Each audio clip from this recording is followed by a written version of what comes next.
58-ാമത്തെ ശ്ലോകമാണ്.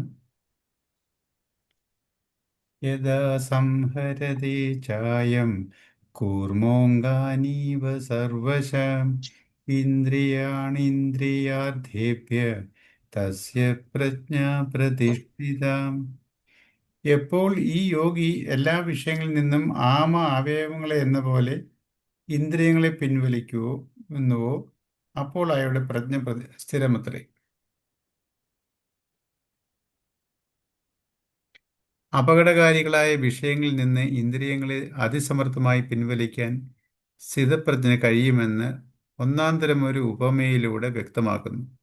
ആപത് സൂചന കിട്ടുമ്പോഴേക്കും തൻ്റെ അവയവങ്ങളെ മുഴുവൻ ഉള്ളിലേക്ക് വലിച്ച് സുരക്ഷിതത്വം ഉറപ്പുവരുത്താൻ ആമയ്ക്ക് കഴിയുന്നത് പോലെ വിഷയങ്ങളുമായി അല്പമെങ്കിലും ബന്ധമുണ്ടാക്കുന്ന ലക്ഷണം കണ്ടാലുടൻ ഇന്ദ്രിയങ്ങളെ തന്നിലേക്ക് വലിക്കാനും ബ്രഹ്മനിഷ്ഠന് കഴിയും. ചൈതന്യയുക്തമായ മനസ്സ് ഇന്ദ്രിയങ്ങൾ വഴി അവയുടെ വിഷയങ്ങളുടെ ആകൃതി സ്വയം കൈക്കൊള്ളുമ്പോഴാണ് നമുക്ക് വിഷയജ്ഞാനം ഉണ്ടാവുന്നത്. 5 ഛിദ്രങ്ങളുള്ള ഒരു കുടത്തിനുള്ളിൽ ജ്വലിക്കുന്ന ദീപത്തിൻ്റെ പ്രഭാനാളം ഛിദ്രങ്ങളിലൂടെ വെളിയിൽ കടന്ന് അവയ്ക്കെതിരെയുള്ള വസ്തുക്കളെ പ്രകാശിപ്പിക്കുന്നത് പോലെ അന്തരാത്മാവ് ശരീരത്തിലെ ഇന്ദ്രിയ ദ്വാരങ്ങളിലൂടെ വിഷയങ്ങളെ പ്രകാശിപ്പിക്കുന്നു. അങ്ങനെ നാം കണ്ണിലൂടെ രൂപത്തെയും ചെവിയിലൂടെ ശബ്ദത്തെയും മൂക്കിലൂടെ ഗന്ധത്തെയും നാക്കിലൂടെ രസത്തെയും ത്വക്കിലൂടെ സ്പർശത്തെയും അറിയുന്നു. ബാഹ്യലോകം വിഷയങ്ങളുടെ രൂപത്തിൽ ഇന്ദ്രിയ കവാടങ്ങളിലൂടെ കടന്നു വന്ന് മനസ്സിൽ കോളിളക്കം സൃഷ്ടിക്കുന്നത് കൊണ്ടാണ് മനുഷ്യന് അസ്വസ്ഥത അനുഭവപ്പെടുന്നത്. ലോകൈക സുന്ദരി തന്നെ മുന്നിൽ വന്ന് നിന്നാലും കുരുടന് ചാഞ്ചല്യമില്ല. കാരണം കണ്ണില്ലാത്തവൻ്റെ ഉള്ളിൽ രൂപത്തിന് കടന്നു ചെല്ലാനാവില്ല. ഞാൻ ബധിരനാണെങ്കിൽ എന്നെപ്പറ്റി മറ്റുള്ളവർ കുറ്റം പറയുന്നത് എന്നെ വിഷമിപ്പിക്കില്ല. കാണാത്ത, കേൾക്കാത്ത, സ്പർശിക്കാത്ത, മണക്കാത്ത, രുചിക്കാത്ത വിഷയങ്ങൾ മനസ്സിനെ അലട്ടില്ലെന്നർത്ഥം. വിഷയങ്ങളിൽ നിന്ന് ഇന്ദ്രിയങ്ങളെ യഥേഷ്ടം പിൻവലിക്കാൻ കഴിവുള്ളവനത്രേ സ്ഥിതപ്രജ്ഞൻ. ഈ കഴിവിനെ യോഗശാസ്ത്രത്തിൽ പ്രത്യാഹാരമെന്ന് പറയും. യമം, നിയമം, ആസനം, പ്രാണായാമം എന്നീ സാധനങ്ങൾ വഴി യോഗികൾ ഇത് വശമാക്കുന്നു. യാതൊന്ന് കാൺമത് നാരായണ പ്രതിമ, യാതൊന്ന് കേൾപ്പത് നാരായണ ശ്രുതി എന്ന നിലയിൽ എങ്ങും ഈശ്വരലീലകൾ കണ്ടും എപ്പോഴും ഈശ്വരകഥകൾ കേട്ടും ജീവിക്കുന്ന ഭക്തന്മാർക്ക് ഈ അവസ്ഥ എളുപ്പം കൈവരും. വേദാന്തികൾ വിവേക വിചാരം വഴി വിഷയസുഖങ്ങൾ നശ്വരങ്ങളും ക്ഷണികങ്ങളുമാണെന്നും ആത്മാനന്ദമാകട്ടെ നിത്യവും നിരതിശയവുമാണെന്നും അറിഞ്ഞ് ഈ അവസ്ഥ കൈവരിക്കുന്നു. അപ്പം നമുക്ക് പ്രശ്നം ഉണ്ടാക്കുന്ന എന്ത്? നമ്മുടെ മനസ്സിനുള്ള ഈ ദുരിതം തരാനുള്ള കാരണം എന്താ? ഞാൻ നേരത്തെ പറഞ്ഞല്ലോ, നമ്മുടെ ദ്വന്ദ്വാവസ്ഥ, സുഖം ദുഃഖം, ഈ അവസ്ഥകൾ ഇങ്ങനെ പല പല പോസിറ്റീവും നെഗറ്റീവായിട്ടുള്ള അനുഭവങ്ങൾ, അനുകൂല പ്രതികൂല അനുഭവങ്ങളാണ്. അപ്പം ഇത് ഇതെങ്ങനെ ഈ അനുഭവം ഉണ്ടാകുന്നത്? നമുക്ക് നമ്മൾ ഈ അനുഭവങ്ങൾ ഉണ്ടാകുന്നത് എങ്ങനെയാണ്? അതിൻ്റെ ഒരു മെക്കാനിസം അവിടെ പറഞ്ഞിരിക്കുന്നത്. നമ്മൾ ഈ ഇന്ദ്രിയങ്ങളിൽ കൂടെ, കണ്ണിൽ കൂടെ, ഈ 5 ഇന്ദ്രിയങ്ങളിൽ കൂടെ ആണ് ഈ വിഷയങ്ങൾ നമുക്ക് ഇത് ഉണ്ടാകുന്നത്. നമ്മുടെ ഈ അവസ്ഥകൾ, ഈ സുഖമായാലും ദുഃഖമായാലും, ഈ 5 ഇന്ദ്രിയങ്ങളിൽ കൂടെ കിട്ടുന്ന അനുഭവങ്ങൾ വെച്ചിട്ടാണ് നമ്മളത് സുഖാവസ്ഥയിലോട്ടോ അല്ലെങ്കിൽ ദുഃഖാവസ്ഥയിലോട്ടോ പോകുന്നത്. അപ്പം ഇന്ദ്രിയങ്ങളാണ്. അപ്പം നമ്മളെങ്ങനെ ഒരു വിഷയത്തിനെ കാണുന്നത്? നമ്മൾ ഈ സാധനങ്ങൾ നമ്മൾ ഈ ഭൗതിക ലോകത്തിൽ ഓരോന്നും കാണുന്നുണ്ടോ? കാഴ്ചകൾ. ആ കാണുന്നതിൻ്റെ മെക്കാനിസം എന്തുവാ? നമ്മൾ ഒരു വസ്തുവിനെ കാണുന്നു, ബുക്ക് കാണുന്നു, ലാപ്ടോപ്പ് കാണുന്നു, ഇങ്ങനെ ഓരോ വസ്തുവിനെ കാണുന്നു. അതിൻ്റെ മെക്കാനിസം എന്തുവാ? ഒന്നീ ഏതെങ്കിലും ഒരു പ്രകാശം ആ വസ്തുവിൽ തട്ടി റിഫ്ലക്റ്റ് ചെയ്ത് നമ്മുടെ കണ്ണിൽ വീഴുന്നു. അപ്പോഴാണ് നമ്മൾ കാണുന്നത്. നമ്മൾ അങ്ങോട്ട് നോക്കുന്നുണ്ടെങ്കിൽ ഏതോ ലൈറ്റിൻ്റെ അല്ലെങ്കിൽ സൂര്യപ്രകാശത്തിൽ അല്ലെങ്കിൽ ലൈറ്റിൻ്റെ പ്രകാശത്തിൽ ആ പ്രകാശം ആ വസ്തുവിൽ തട്ടി പ്രതിഫലിച്ച് നമ്മുടെ കണ്ണിലോട്ട് വരുന്നു. അപ്പോഴാണ് നമ്മൾ വസ്തുവിനെ കാണുന്നത്. ഇരുട്ടുണ്ടെങ്കിലോ കാണത്തില്ല. കാരണം അവിടെ ഒരു സോഴ്സ് ഇല്ല, ലൈറ്റ് ഇല്ല. ആ ലൈറ്റ് ആ വസ്തുവിൽ വന്ന് റിഫ്ലക്റ്റ് ആയി നമ്മുടെ കണ്ണിലോട്ട് വരുന്നില്ല. അവിടെ സോഴ്സ് ഓഫ് ലൈറ്റ് ഇല്ല. അങ്ങനെയാണ് നമ്മൾ ഓരോന്നിനും നമ്മളിവിടെ ഈ ലോകത്തിൽ നമ്മൾ തിരിച്ചറിയുന്നത്. ഓരോന്നിനും അറിയുന്നത് എങ്ങനെയാ? ഈ സൂര്യപ്രകാശമോ ഏതെങ്കിലും ഒരു പ്രകാശം വന്ന് തട്ടി, ആ പ്രകാശം അതിൽ വന്ന് തട്ടി അതിൽ നിന്ന് റിഫ്ലക്റ്റ് ആയി നമ്മുടെ കണ്ണിലോട്ട് വീഴണം. എന്നാലേ നമ്മൾ ആ വസ്തുവിനെ തിരിച്ചറിയത്തുള്ളൂ, ആ ഒരു വസ്തുവിനെ നമ്മൾ അറിയത്തുള്ളൂ. ഇതാണ് നമ്മുടെ ഓരോ വസ്തുക്കളെ നമ്മൾ കണ്ണുകൊണ്ട് കാണുന്നതിൻ്റെ മെക്കാനിസം. നമ്മൾ ഓരോ വസ്തുക്കളെ അറിയുന്നു, ഞാൻ മനസ്സിലാക്കുന്നു, ഒരു അറിയുന്നു, ഞാൻ അറിയുന്നു. കാണുന്നു, കാണുന്നത് എൻ്റെ കണ്ണുകൊണ്ട് കണ്ടു, പക്ഷെ ഞാൻ ഒരു അറിവ്, ഞാൻ ഇത് വായിച്ച് എനിക്ക് മനസ്സിലാകുന്നു. അത് ഒരു സൈസ് ഇതല്ലേ, ഒരു കാഴ്ചയല്ലേ, ഒരു കാഴ്ച, ഒരു തിരിച്ചറിവാണ്. ഇപ്പം ഞാൻ കാണുന്നില്ല, ഞാൻ അതിനെക്കുറിച്ച് ഒരു അറിവ് എനിക്ക് ബോധ്യപ്പെടുന്നു. ഈ അറിവ് എങ്ങനെയാ ഉണ്ടാവുന്നേ? അതാ നമ്മൾ ഇതിനകത്ത് പറയുന്നത്. എന്നിലുള്ള പരമാത്മ ചൈതന്യം, ഡിവൈൻ പവർ, അതാണ് ഈ 5 ഇന്ദ്രിയങ്ങളിലൂടെ വെളിയിലോട്ട് പോകുന്നത്. ഈ ജീവാത്മാവെന്ന് പറയുന്ന ആരാ? പരമാത്മ ചൈതന്യത്തിന്റെ അംശമാ. ഈ അംശം, ഈ പരമാത്മ ചൈതന്യത്തിന്റെ അംശം വാസനയിൽ ഇരിക്കുക. ഈ വാസന എന്തുവാ? എൻ്റെ പ്രാരബ്ധം ആണ്. സഞ്ചിത കർമ്മമാണ് പ്രാരബ്ധമായി മാറിയത്. ഈ ജന്മത്തിൽ അനുഭവിക്കേണ്ടതിനെ പറയുന്നതാണ് പ്രാരബ്ധം. അപ്പം ഈ ജന്മത്തിൽ അനുഭവിക്കേണ്ട അനുഭവങ്ങൾ, ഈ അനുഭവം എങ്ങനെ വരുന്നു? എൻ്റെ ഇന്ദ്രിയങ്ങൾ കൂടെ ഇത് വരേണ്ടത്. ആരെങ്കിലും എന്നെ കുറിച്ച് ചീത്ത പറയുന്നു, മോശമായിട്ടുള്ള അഭിപ്രായം പറയുന്നു, ഞാൻ ഇതിലൂടെ കേൾക്കുന്നേ? എൻ്റെ ചെവിയിൽ ഞാൻ അതിനെക്കുറിച്ച് കേൾക്കണം. എന്നെക്കുറിച്ച് ആരെങ്കിലും മോശമായിട്ട് പറഞ്ഞ് ഒന്നീ കേൾക്കണം, അല്ലെങ്കിൽ ഒരാൾ എന്നെക്കുറിച്ച് മോശമായിട്ട് പറഞ്ഞ് വേറൊരാൾ എന്നോടൊന്ന് പറയണം. ഇതെല്ലാം ഞാൻ കേൾക്കുക ചെവി കൂടെ. ഇതുപോലെ ഓരോന്നും നോക്കി നമ്മുടെ എല്ലാ അനുഭവങ്ങളും ഈ 5 ഇന്ദ്രിയങ്ങളിൽ കൂടെ ഉണ്ടാവുന്നതാണ്. അപ്പൊ ഈ 5 ഇന്ദ്രിയങ്ങളാണ് നമുക്ക് ഈ അനുഭവങ്ങൾ തരുന്നത്. എന്നുവെച്ചാൽ അനുകൂല പ്രതികൂല അനുഭവങ്ങളായിട്ട് മാറുന്നത് എവിടുന്ന്, എങ്ങനെയാ? ഇന്ദ്രിയങ്ങളിൽ കൂടെ നിന്ന് വരുന്നതാ. അതിനെ നമ്മൾ ആ ആ ആ വിഷയങ്ങൾ വരുമ്പോൾ ഞാൻ അതിനെ എങ്ങനെ പ്രോസസ്സ് ചെയ്യുന്നു എന്നുള്ള അടുത്ത മുഖ്യം.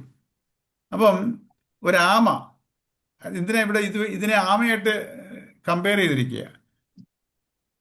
ആമ എങ്ങനെ പൊയ്ക്കൊണ്ടിരിക്കുമ്പോൾ അതിനിങ്ങനെ പൊയ്ക്കൊണ്ടിരിക്കുമ്പോൾ അതിനെന്തെങ്കിലും പ്രതികൂലമായിട്ട് എന്തെങ്കിലും ഒരു പ്രശ്നങ്ങളോ എന്തെങ്കിലും ഒരു ശബ്ദമോ അല്ലെങ്കിൽ എന്തെങ്കിലും തടസ്സങ്ങളോ ഒരു അപകട സൂചന കിട്ടിക്കഴിഞ്ഞാൽ അതെന്താ ചെയ്യുന്നേ? ഈ തലയും കൈയും കാലും ഒക്കെ ഉള്ളിലോട്ട് അങ്ങ് വലിക്കും. ആ തോട് അതിനെ പ്രൊട്ടക്റ്റ് ചെയ്യും. ഒരു പ്രൊട്ടക്ഷനിലോട്ട് അത് മാറുക, സെൽഫ് പ്രൊട്ടക്ഷനിലോട്ട്. എന്തെങ്കിലും അപകട സൂചന ഉണ്ട്, അപ്പോൾ കൈയും കാലും ഒക്കെ ഉള്ളിലോട്ട് വലിക്കുക.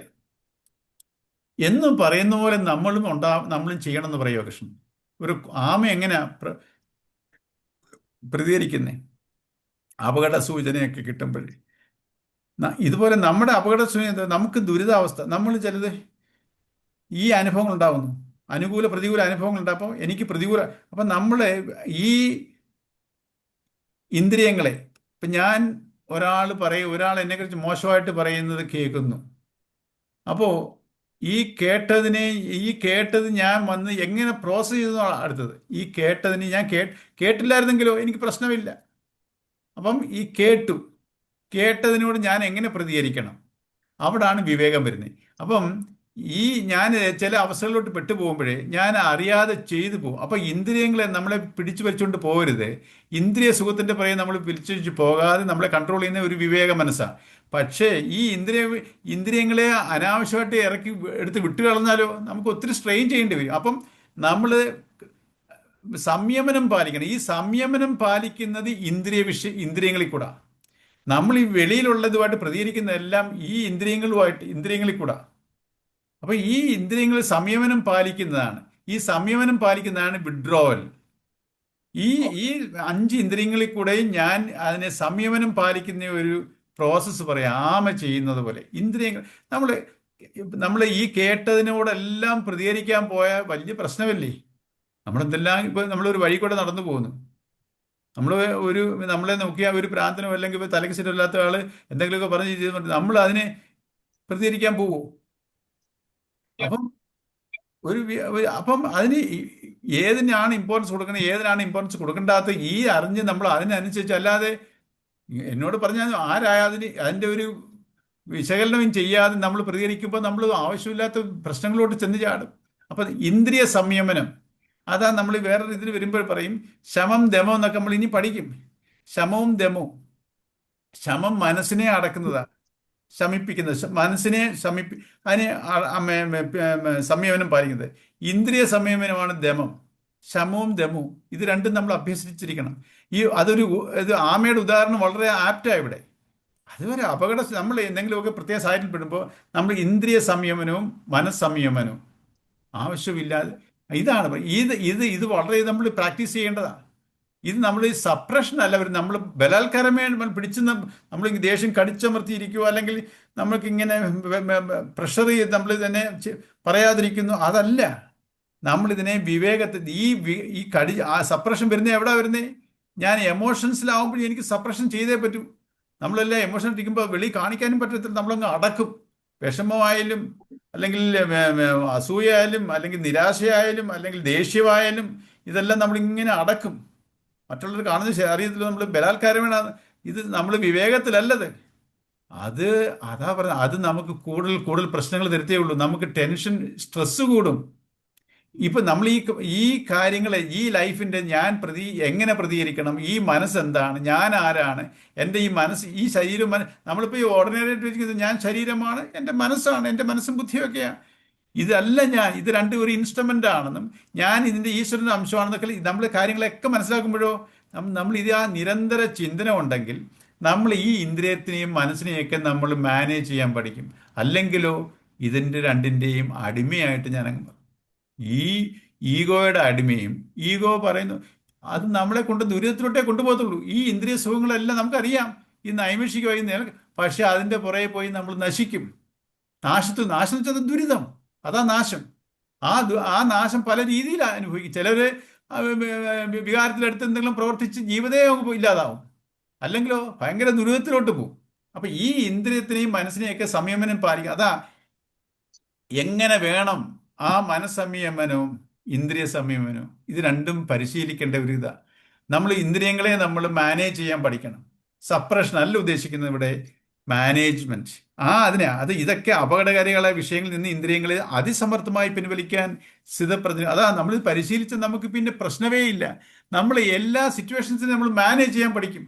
മാനേജ് ചെയ്യാന്ന് വെച്ചാൽ നമുക്ക് അവിടെ പ്രശ്നമില്ലാതിരിക്കും. മാനേജ് ചെയ്തില്ലെങ്കിലോ നമ്മൾ ഏത് വികാരമാണോ അതിൽ നമ്മൾ മുങ്ങിത്താണ് പോകും.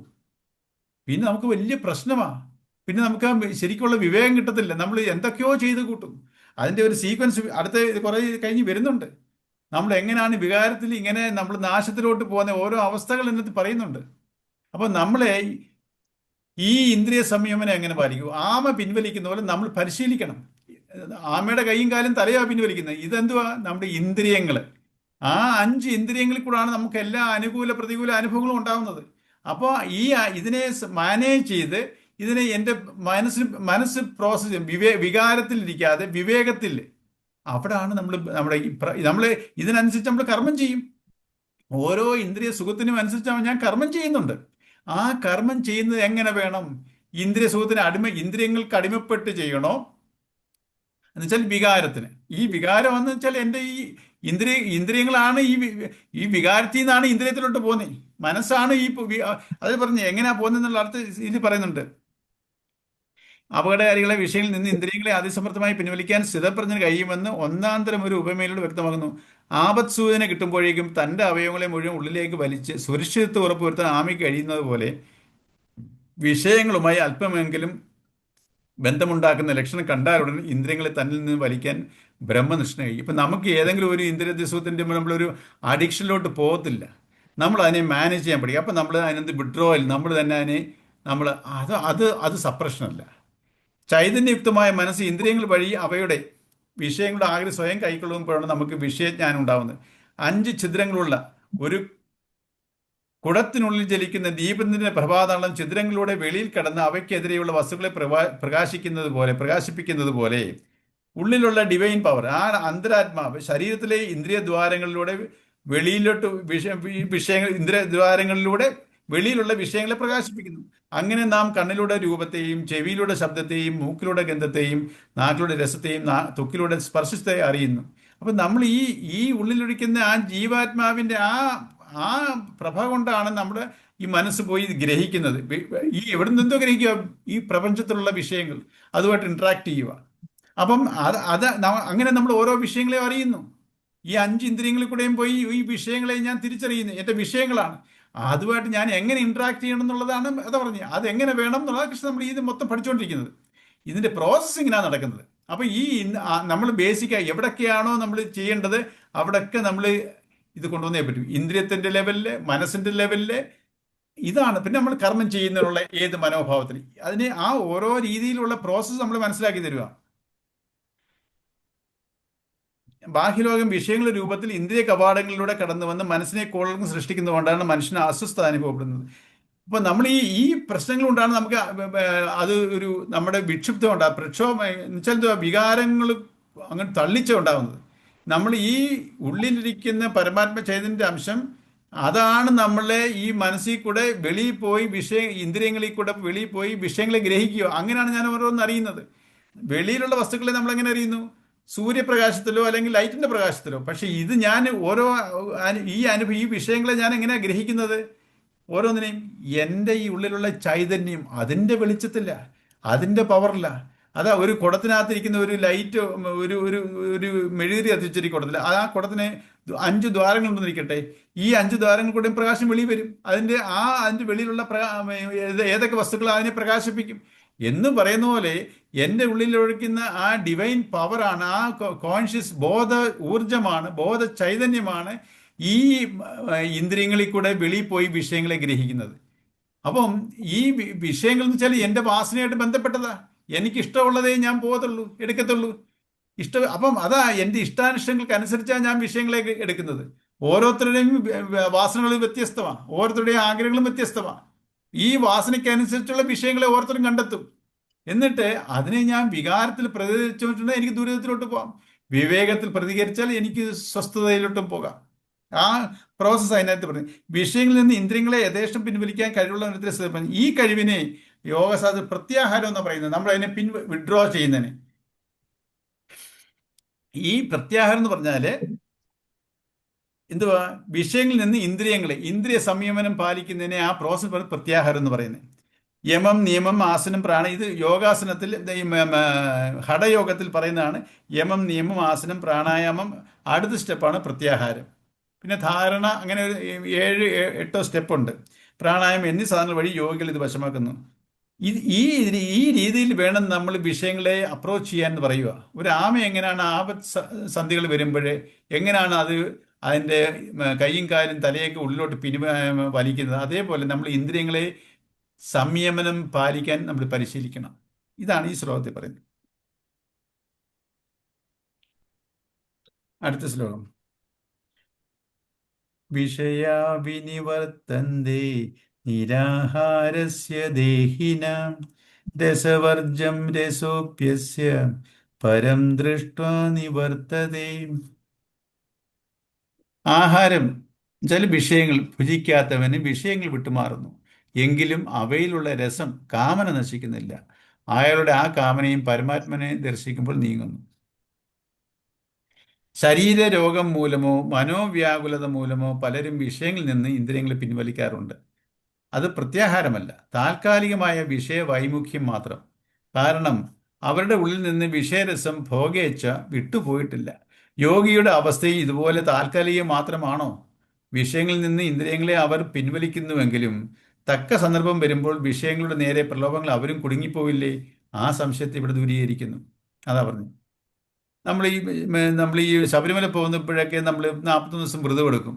വ്രതം എടുക്കുമ്പോൾ നമ്മൾ മീനും ഇറച്ചിയൊന്നും കൂട്ടത്തില്ല. കുളിക്കുമ്പോൾ അതൊക്കെ വളരെ ചിട്ടയായിട്ടും ഒക്കെ. ശബരിമലയിലേക്ക് പോയിട്ട് വന്നിട്ടോ മാല ഊരിക്കഴിഞ്ഞാൽ പിന്നെ പഴയതുപോലെ, പിന്നെ ഇത്രയും നാൾ കഴിക്കാതിരിക്കുന്നതിൻ്റെയൊക്കെ ചേർത്ത് ഇങ്ങോട്ട് കഴിക്കാൻ തുടങ്ങും. നമ്മൾ മീനും ഇറച്ചിയൊക്കെ ഇഷ്ടമുള്ളവരാണെങ്കിൽ 40 ദിവസം കടിച്ചു പിടിച്ചായിരിക്കും നിൽക്കുന്നത്. അപ്പോൾ അതാ പറഞ്ഞ് നമുക്ക് അതൊക്കെ വേണമെന്നുള്ള ആഗ്രഹം മനസ്സിലുണ്ട്. പക്ഷെ നമ്മൾ പിടിച്ചു നിന്നു ആ 40 ദിവസം. പക്ഷേ എന്തിനാ ഒരു മണ്ഡലകാലം എന്ന് പറയുന്നത്? 40 ദിവസം നമ്മൾ ഈ രീതിയിലൊക്കെ ഒരു പ്രാക്ടീസ് ഉണ്ടെങ്കിൽ അത് നമ്മൾ ഉറയ്ക്കുമെന്നാ. പക്ഷെ ഇന്നത്തെ കാലത്ത് അതൊന്നും ഉറയ്ക്കുന്നില്ല. അത് വരെ ഒരു മണ്ഡല വ്രതം എന്ന് പറഞ്ഞാൽ അതിനുവേണ്ടിയാണ് 40 ദിവസം. ഏത് കാര്യങ്ങളായിട്ട് 40 ദിവസം നമ്മൾ കണ്ടിന്യൂസ് ആയിട്ട് ചിന്തിക്കുകയും അതിനനുസരിച്ച് വയ്ക്കുകയും ചെയ്ത് നമ്മൾ അതുമായിട്ട് താതാത്മ്യപ്പെടും. പക്ഷേ നമ്മളിപ്പോൾ അതൊന്നും മനസ്സിൽ അതൊക്കെ 40 ദിവസം ചെയ്യുന്നത് എങ്ങനെയാ? ഏതോ ഒരു ഒരു ഒരു ചടങ്ങ് പോലാണ്. അല്ലാതെ ശരിക്കും അതിനെ ഉൾക്കൊണ്ട് ചെയ്യുവാണെങ്കിൽ അത് നമ്മുടെ സ്വഭാവമായി മാറും.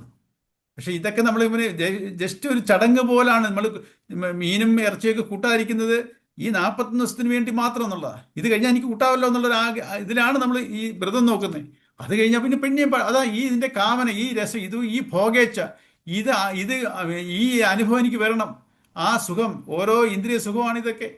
ഇതൊക്കെ ഇതിലോട്ട് മനസ്സിലങ്ങ് അറ്റാച്ച്ഡ് ആയിരിക്കും, അഡിക്റ്റ് ആയിരിക്കുക. നമ്മൾ ജന്മജന്മങ്ങളായിട്ട് വന്ന വാസനകളാണ് ഇതൊക്കെ. അപ്പം ഷുഗർ പേഷ്യൻ്റൊക്കെ മധുരം ഇഷ്ടമായിരിക്കും, പക്ഷേ ഡോക്ടർ പറഞ്ഞിട്ട് ഷുഗർ കഴിക്കുന്നത്. അപ്പോൾ അവർക്ക് അത് കഴിക്കാതിരിക്കുക എന്തുവാ, പക്ഷേ കഴിക്കണമെന്ന് ആഗ്രഹമുണ്ട്. ഇതാ പറയുന്നത്. ഇത് നമ്മളൊരു അപ്പോഴത്തേക്ക് ചെയ്യുക. അതൊരു പ്രത്യാഹാരം എന്ന് പറയാൻ പറ്റത്തില്ല. ഇതൊരു ബിക്കോസ് സം കണ്ടീഷനിലായിട്ട് നമ്മൾ ചെയ്യുക. അതിനെ അല്ല പ്രത്യേകത. ഇത് നാച്ചുറലായിട്ട് സംഭവിക്കുന്നതിനെയാണ് പ്രത്യാഹാരം എന്ന് പറയുന്നത്. വിഷയങ്ങളിൽ നിന്ന് ഇന്ദ്രിയങ്ങളെ അവർ പിൻവലിക്കുന്നുവെങ്കിലും തക്ക സന്ദർഭം വരുമ്പോൾ വിഷയങ്ങളുടെ പ്രലോഭനത്തിന് അവരും കുടുങ്ങിപ്പോവില്ല. അതാ നമ്മളിങ്ങനെയൊക്കെ ഒരു മധുരം കഴിച്ചുകൂടാന്നൊക്കെ പറയുന്നെങ്കിൽ ചില സമയത്തൊക്കെ സാരമില്ല, നമ്മൾ അതിനകത്ത് ഒട്ടങ്ങ് പെട്ടുപോകും. ഇപ്പം ഇനി തൊട്ട് കഴിക്കത്തില്ല, ഇങ്ങനെയൊക്കെയുള്ള ജസ്റ്റിഫൈ ചെയ്ത് നമ്മൾ ഇങ്ങനെ ഒരു പ്രലോഭനം, നമ്മൾ ആത്മസാക്ഷാത്കാരം കിട്ടിയാൽ നമ്മൾ ഇതൊക്കെ ചെയ്തെങ്കിലും പിന്നെ ഇതുപോലെ പഴയപടി ആവത്തില്ലയോ എന്നുള്ളൊരു സംശയമാണ്. ഒരിക്കലും അങ്ങനെ ആവത്തില്ല. അതാ അതിനെക്കുറിച്ചുള്ള എക്സ്പ്ലനേഷനാണ് പറയാൻ പോകുന്നത്. അങ്ങാടിയിലെ കച്ചവട ചരക്കുകൾ വിറ്റഴിക്കുന്നത് നോക്കുക. ഏതൊരു വസ്തുവും അതിൽ കൊതിയുള്ളവരുടെ വീട്ടിൽ മാത്രമേ എത്തുകയുള്ളൂ. ലഹരി പദാർത്ഥങ്ങൾ അവ ഉപയോഗിക്കുന്നവരുടെ വീടുകളിലെത്തുന്നു. കാർഷിക ഉപകരണങ്ങൾ വാങ്ങുന്നത് കർഷകനാണ്, കവിയോ കലാകാരനോ ഡോക്ടറോ വക്കീലോ അല്ല. അതുപോലെ തന്നെ എല്ലാ ഭോഗീ വിഷയങ്ങളും അവയിൽ കൊതിയുള്ളവരുടെ കൂടെ പോകുന്നു. ഭോഗേച്ഛയില്ലാത്ത ജിതേന്ദ്രിയനെ ഈ വിഷയങ്ങൾ സമീപിക്കില്ല. അപ്പം നമ്മൾ ഈ ഒരു മാർക്കറ്റിൽ പോകുന്നത് അല്ലെങ്കിൽ ഒരു കടയിൽ കയറുന്നത് എന്തെല്ലാം സാധനങ്ങൾ ഇപ്പോൾ ഉണ്ട്.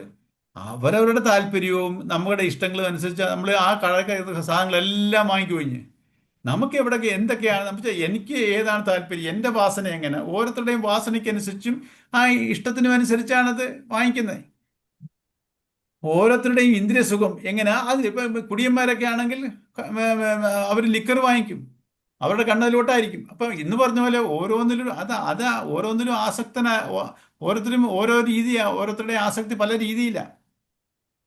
വിഷയസേവ ചെയ്യുന്നില്ല എന്നതുകൊണ്ട് മാത്രം സാധകൻ ജിതേന്ദ്രിയൻ എന്ന് വെച്ചാൽ എന്തുവാ? ഭോഗേച്ഛ ഇല്ലാത്ത ജിതേന്ദ്രിയനെ വിഷയങ്ങൾ ബാധിക്കില്ല. ജിതേന്ദ്രിയൻ ഇന്ദ്രിയങ്ങളെ അതിജീവിച്ചവൻ എന്നുവെച്ചാല് ഇന്ദ്രിയത്തിനെ ജയിച്ചവൻ എന്ന് പറഞ്ഞാൽ എൻ്റെ അർത്ഥം എന്താ? വേറെ തരത്തിൽ പറഞ്ഞാൽ ഞാൻ എൻ്റെ ഇഷ്ടത്തിൻ്റെ അടിമ, അത് ജിതേന്ദ്രനല്ല, അത് അടിമത്വമാണ്. ഈ എൻ്റെ ഇഷ്ടത്തിന് നമ്മുടെ വാസനയ്ക്ക് അടിമകളാണ്. ഇപ്പം നമ്മൾ ജിതേന്ദ്രിയന്മാരല്ല, ഇന്ദ്രിയങ്ങളെ ജയിച്ചവരല്ല, ഇന്ദ്രിയത്തിന് അടിമയായിട്ടിരിക്കുന്നവരാ. ജിതേന്ദ്രൻ എന്ന് പറഞ്ഞാൽ ഈ ഇന്ദ്രിയങ്ങളെ ജയിച്ചവൻ, ഉടമ, ഇന്ദ്രിയത്തിൻ്റെയൊക്കെ ഉടമയായിട്ട്. നമ്മളെല്ലാം ഈ ഇന്ദ്രിയങ്ങളുടെയും എൻ്റെ വാസനയുടെയൊക്കെ അടിമയാണ് നമ്മൾ. ഇന്ദ്രിയങ്ങൾ എന്തോ വേണോ അത് വേണോ, അതിൻ്റെ ആ സൂചന പുറകെ പോയേ പറ്റൂ, എനിക്കല്ലാതെ ഒക്കത്തില്ല. നമ്മളൊരു അടിമ സ്വഭാവമാണ്. ഇത് മാറണം. എങ്ങനെ മാറും? ഈ പാരമാർത്ഥ്യമായ സത്യങ്ങളാണ് നമ്മളിപ്പോൾ പഠിച്ചുകൊണ്ടിരിക്കുന്നത്. ഇതിനെ നിരന്തരം ചിന്തിച്ച് ഇത് ഉറയ്ക്കുമ്പോൾ, കാരണം ഈ നിരന്തരം എന്തിനു ചിന്തിക്കുന്നു? എൻ്റെ ലക്ഷ്യം ഞാൻ തിരിച്ചറിയുന്നു. നമ്മൾ ഇതിനൊന്നും അറിയുന്നില്ലെങ്കിൽ നമുക്ക് ഈ ലക്ഷ്യം തിരിച്ചറിയാത്തത് കൊണ്ടാണ് നമ്മൾ ഇതൊക്കെ. ഈ ഗീത പഠിക്കാത്തവർക്കാണ് ഇപ്പം ലക്ഷ്യം തിരിച്ചറിയുന്നത്. ഗീത പഠിക്കാതെ ആർക്കെങ്കിലും ജീവിത ലക്ഷ്യം തിരിച്ചറിയുന്നുണ്ടോ? ജീവിത ലക്ഷ്യം എന്ന് വെച്ചാൽ ഇങ്ങനെ ഇരുന്ന് കൊച്ചുമക്കളുമായിട്ട് ഇരുന്നങ്ങ് മരിച്ചു പോകണം സ്വസ്ഥമായിട്ട്, ആരെയും ശല്യപ്പെടുത്താതെ. ഇതാ നമ്മുടെ ജീവിത ലക്ഷ്യം. ഇതല്ല ലക്ഷ്യം. എനിക്ക് പോകേണ്ടത് ഈശ്വരനിലോട്ടാ. ഞാൻ ജീവാത്മാവ, ഞാൻ ശരീരമല്ല. ഈ ശരീരം പോകുന്നകൂടി ഞാൻ ഇല്ലാതാവുന്നില്ല. ഞാൻ പിന്നെയും ശരീരങ്ങൾ എടുക്കും. ഇതേപോലുള്ള അവസ്ഥയിലോട്ട് ഞാൻ തിരിച്ചും വരും. ഈ രീതിയിൽ ഞാൻ പോയി കഴിഞ്ഞാൽ എനിക്ക് ഇനി ഈ അവസ്ഥയിലോട്ട് വരണ്ട. എനിക്ക് ഈ പോകേണ്ടത് സ്വസ്ഥതമായിട്ട് ഈശ്വരനിലോട്ടാണ് അടുക്കേണ്ടത്. ഇത് തിരിച്ചറിയുന്ന എപ്പോഴാ?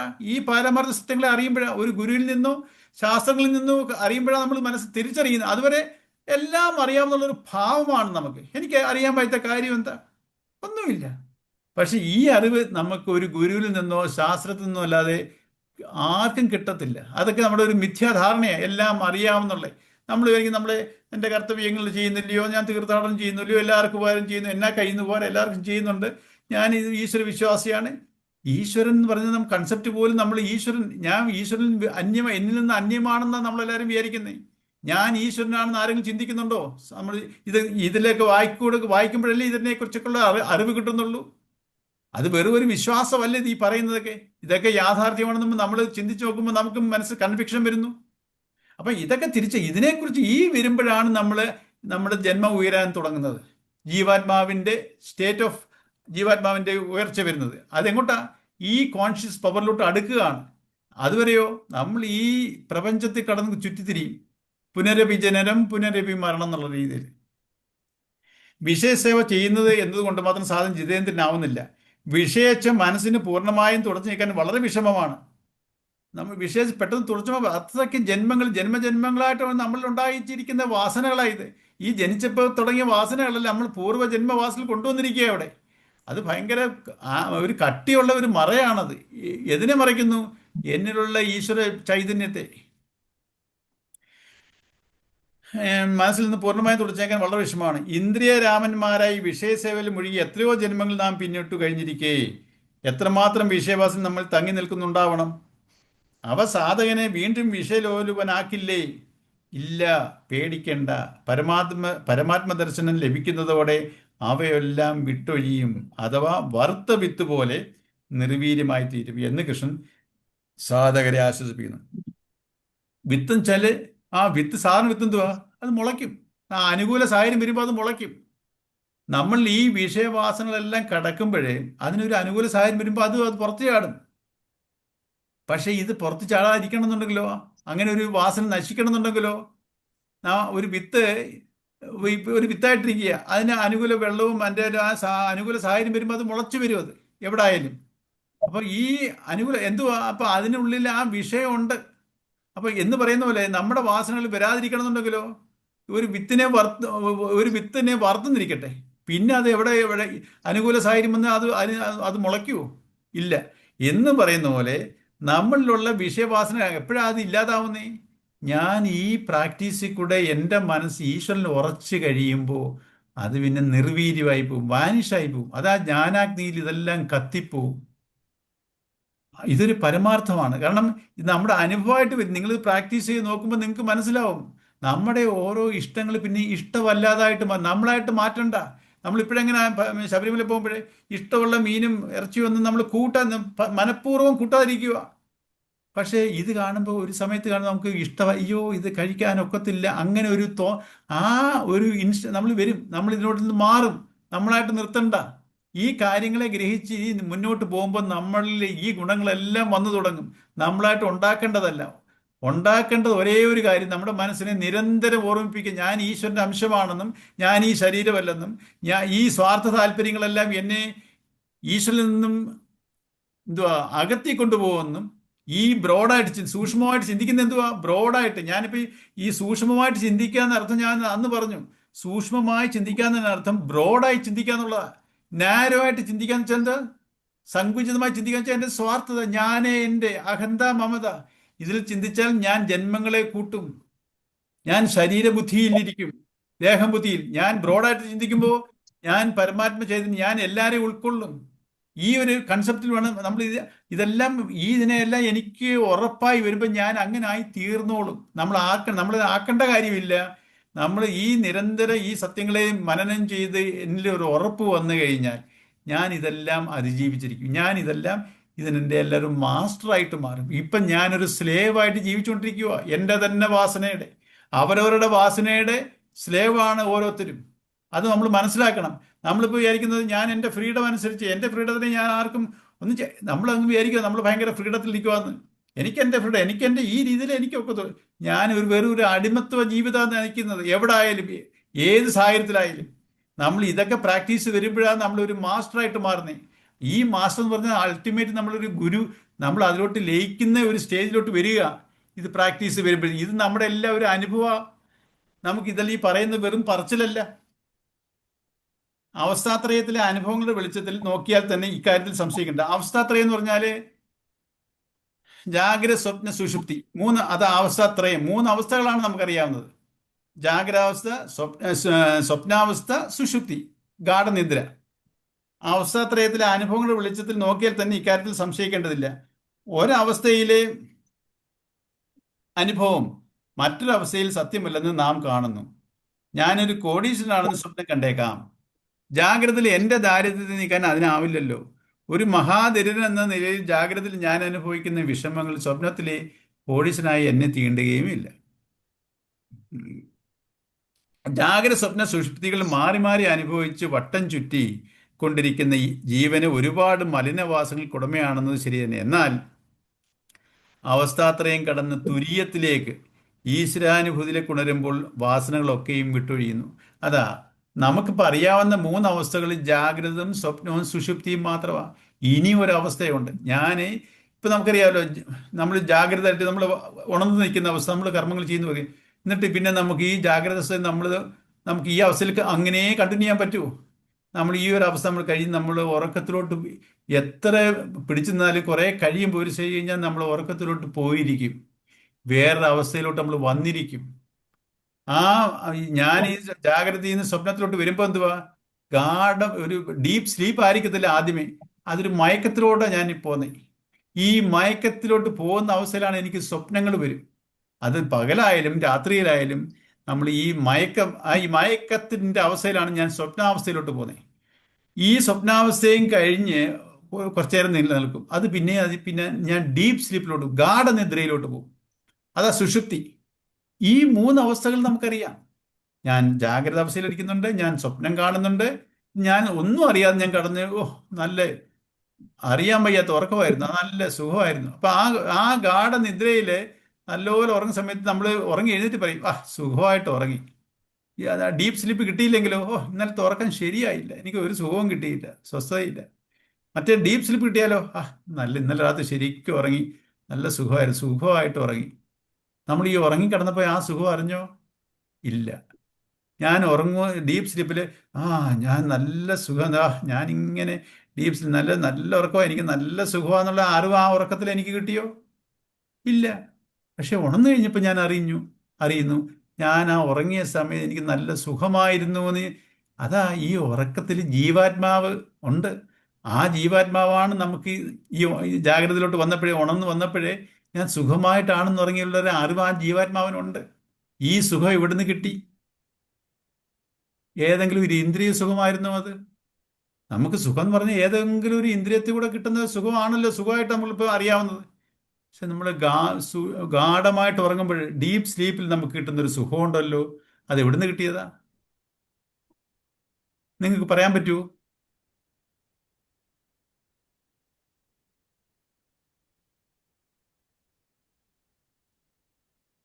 നമ്മൾ ഉണർന്നു കഴിഞ്ഞപ്പോൾ സുഖമായിട്ട് ഉറങ്ങി നമ്മൾ പറഞ്ഞു. ഈ സുഖം നമ്മൾ എവിടുന്ന് കിട്ടി ഈ സുഖം? അല്ലെങ്കിൽ എങ്ങനെ അറിഞ്ഞു ഈ സുഖം എവിടുന്ന് വന്നു? നമ്മളിപ്പോൾ ഉണർന്നു കഴിഞ്ഞപ്പോൾ അറിയുന്നു. പക്ഷെ ഒരു സുഖം കിട്ടിയെന്ന് നമുക്ക് അറിയാമല്ലോ. ആ സുഖം എവിടുന്ന് വന്നു എന്ന് ആർക്കെങ്കിലും ചിന്തിച്ച് പറയാവോ?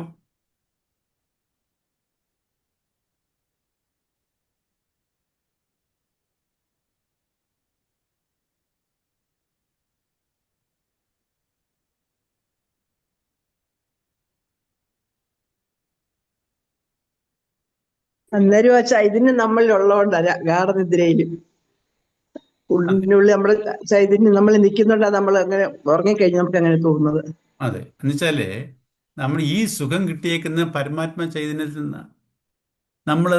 നമുക്ക് ആ സുഖം നമുക്കിപ്പോൾ നമ്മൾ ഉണർന്നിരിക്കുമ്പോൾ നമുക്ക് സുഖം കിട്ടുന്ന എന്തെങ്കിലും നല്ല ആഹാരം കഴിക്കുമ്പോൾ, നല്ല പാട്ട് കേൾക്കുമ്പോൾ നല്ല സുഖമായിരുന്നു, നല്ലൊരു സുഖം. അല്ലെങ്കിൽ ഒരു പാട്ട് കേൾക്കുമ്പോൾ എന്തെങ്കിലും, ഏത് ഇന്ദ്രിയങ്ങളിൽ കൊടുക്കുന്ന സുഖം നമ്മൾ അറിയുന്നു. ആ സുഖവും വരുന്ന ഈ പരമാത്മ ചൈതന്യം, അതിൻ്റെ ബേസ് ഇതാ. പക്ഷെ ഇതൊക്കെ നമുക്കറിയാം ചില ഉപാധികളിൽ കൂടെ.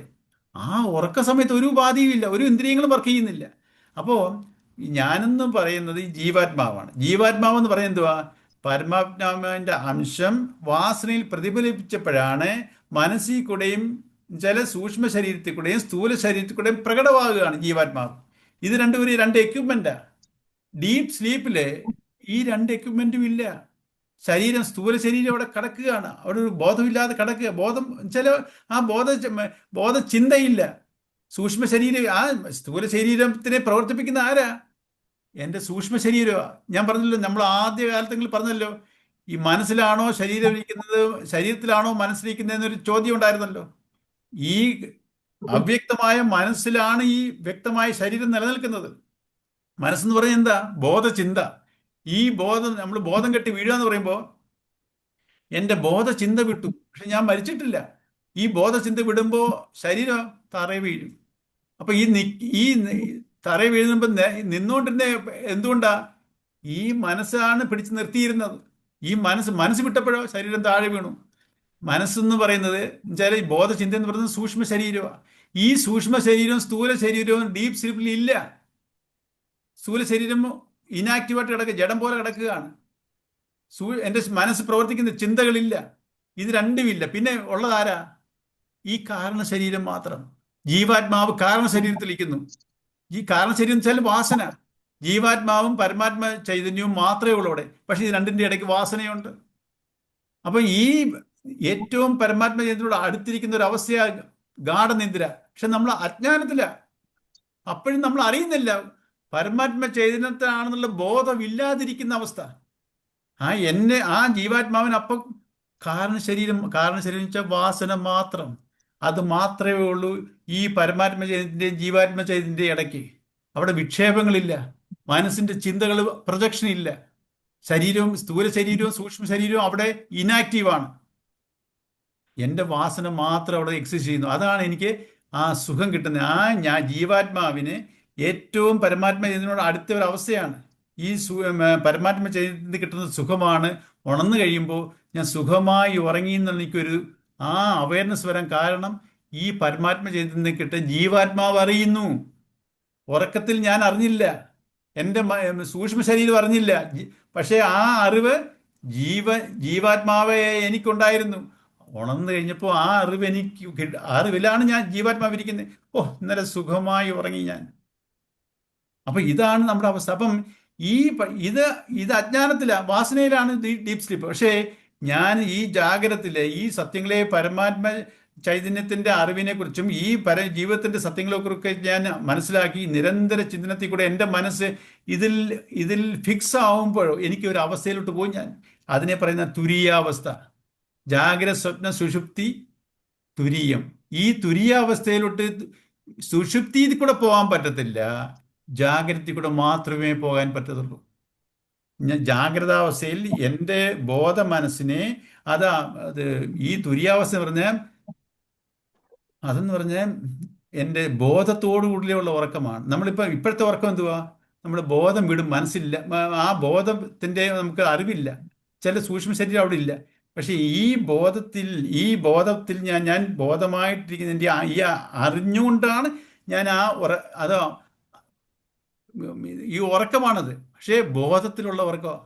ബോധത്തിൽ എൻ്റെ ഞാൻ മറ്റേത് അറിയാതെ ഞാൻ ഉറക്കത്തിലോട്ട് വീണു പോകും. ഇതങ്ങനല്ല. എൻ്റെ അറിവോടുകൂടി ഞാൻ ഈ ജാഗ്രത അവസ്ഥയിൽ ഞാൻ എൻ്റെ പരിശീലനം വഴി ധ്യാനത്തിൽ കൂടെ ഞാൻ ആ ഒരു തുര്യാവസ്ഥ എന്നുവെച്ചാൽ അതും ഒരു ഉറക്കമാണ്. പക്ഷേ അത് എല്ലാം അറിയുന്ന അവസ്ഥയാണ്. മറ്റേ സുഷുപ്തിയിലോ ഞാൻ ഒന്നും അറിയുന്നില്ല.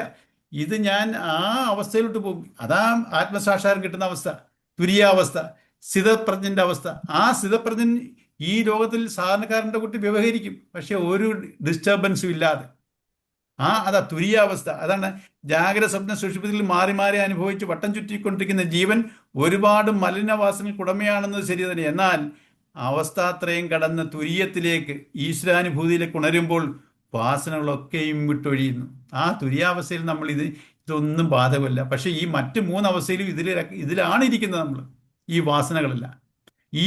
ഇതിട്ട് ഞാൻ ചിത്തശുദ്ധി വരുത്തി ഞാൻ അതിൽ ഉറച്ചു കഴിഞ്ഞാൽ, പരമാത്മ ദർശനം വെച്ചാൽ ആത്മസാക്ഷാത്കാരം കിട്ടിക്കഴിഞ്ഞാൽ, വൺസ് അതിനെ അറ്റൈൻ ചെയ്ത് കഴിഞ്ഞാൽ ഇതെല്ലാം വാനിഷായി പോകും. ഇതാണ് ഇതിനെക്കുറിച്ച് പറയുന്നത്. സമയമായി, നമുക്ക് നാളെ കാണാം.